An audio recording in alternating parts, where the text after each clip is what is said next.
વાલા ભાઈઓ અને બહેનો, આજે ફરીને એકવાર પ્રાર્થના સંબંધી જોવા માંગીએ છીએ, જેમાં પ્રાર્થનાની શરતો.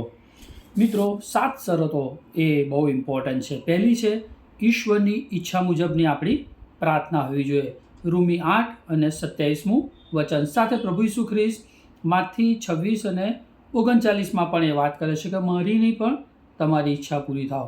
બીજું, માર્ક 11 અને 25 પ્રમાણે આપણે બીજાઓને માફી આપવી જોઈએ. જો આપણે બીજાઓને માફ કરીએ છીએ તો પ્રભુ આપણને માફ કરીને આપણી પ્રાર્થનાઓ સાંભળે છે. માર્ક 11 અને 24 પ્રમાણે આપણી પ્રાર્થના એ વિશ્વાસ સહિતની હોવી જોઈએ. એ પ્રાર્થનાની શરત છે.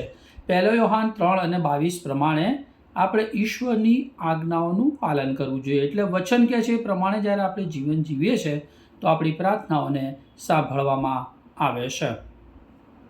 5મું, યોહાન 15 અને 7 પ્રમાણે આપણે ખ્રિસ્તને વળગી રહેવાનું છે. એટલે ખ્રિસ્ત જેવું જીવન જીવવાનું છે. ખ્રિસ્ત જે રીતે ચાલ્યા એમના પગમાં પગ મૂકીને આપણે ચાલીને આગળ વધવાની શરત છે. યહૂદા 1 અને 20 પ્રમાણે આપણે પવિત્ર આત્મામાં પ્રાર્થના કરવી જોઈએ. પવિત્ર આત્માની દોરવણી પ્રમાણે પવિત્ર આત્મામાં રહીને આપણે પ્રાર્થના કરવી જોઈએ. આપણી અક્કલ હોશિયારી પ્રમાણે નહીં, પણ પવિત્ર આત્મા આપણને દોરે છે એ પ્રમાણે મારી અને તમારી પ્રાર્થના હોવી જોઈએ.